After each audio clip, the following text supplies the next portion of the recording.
Evening ஸ்நாக்ஸுக்கு சூப்பரான ஒரு காலிஃப்ளவர் சில்லி பார்க்கலாங்களா? 3 ஸ்பூன் கார்ன்ஃப்ளவர் மாவு எடுத்துக்கலாம். நல்லா கிறிஸ்பியாக வர்றதுக்கு 1 ஸ்பூன் அரிசி மாவு சேர்த்துக்கலாங்க. நம்ம போடுற மசாலாலாம் நல்ல பைண்டிங்காக சேர்ந்து வர்றதுக்கு 1 ஸ்பூன் மைதா மாவு சேர்த்திக்கலாங்க. நம்ம காரத்துக்கு தேவையான அளவு வரமிளகாய் தூள் சேர்த்திக்கலாங்க. நான் இன்றைக்கி 2 ஸ்பூன் எடுத்திருக்கேன். மல்லித்தூள் 1/2 ஸ்பூன் சேர்த்திக்கலாங்க. சீரகமும் மிளகும் பொடிச்சு வச்சுருக்கேன், 1 ஸ்பூன் சேர்த்திக்கலாங்க. உப்பு தேவையான அளவு சேர்த்திக்கலாங்க.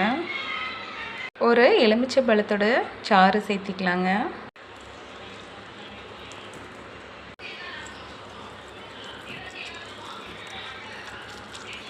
வாசனைக்கு கொத்தமல்லியும் கருவேப்பிலையும் சேர்த்திக்கலாங்க. ஒரு பச்சை மிளகாயை இந்த மாதிரி பொடிசாக கட் பண்ணி சேர்த்திக்கலாங்க.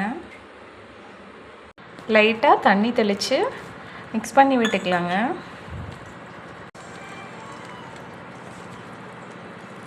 பாருங்கள், மிக்ஸ் பண்ணி வச்சிச்சு. ஒரு 5 நிமிஷம் இருக்கட்டும். அதுக்கப்புறம் எண்ணெயில் போட்டு பொரித்து எடுத்துக்கலாம். இப்போது ஒரு கடாயை அடுப்பில் வச்சுட்டு எண்ணெய் தேவையான விட்டுக்கலாம். காலிஃப்ளவர் சில்லி பொரிக்கிற அளவுக்கு எண்ணெய் சூடாகிடுச்சு. சில்லி ஒன்றா போட்டு எடுத்துடலாங்க. காலிஃப்ளவர்லாம்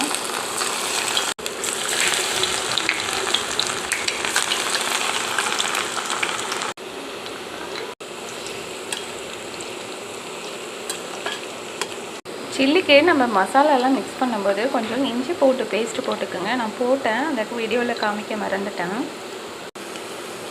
பாருங்கள், சூப்பராக கிறிஸ்பியாக ரெடி ஆகிட்டுருக்கு. இன்னும் 2 நிமிஷத்தில் எடுத்துடலாம். இப்போது ரெடி ஆகிடுச்சு, எடுத்துடலாங்க. பாருங்கள், சூப்பராக ரெடி ஆகிடுச்சு. நல்லா கிறிஸ்பியாக இருக்கு பாருங்க. சூப்பராக காலிஃப்ளவர் சில்லி ரெடி ஆகிடுச்சு. காலிஃப்ளவர் சில்லியும் ரெடி, டீயும் ரெடி. வாங்க சாப்பிடலாம். என்னோடய சேனல் பிடிச்சிருந்தா சப்ஸ்கிரைப் பண்ணுங்கள், லைக் பண்ணுங்கள், ஷேர் பண்ணுங்கள், கமெண்ட் பண்ணுங்கள் நண்பர்களையும். நன்றி, வணக்கம். மீண்டும் ஒரு அடுத்த பதிவில் பார்க்கலாம்.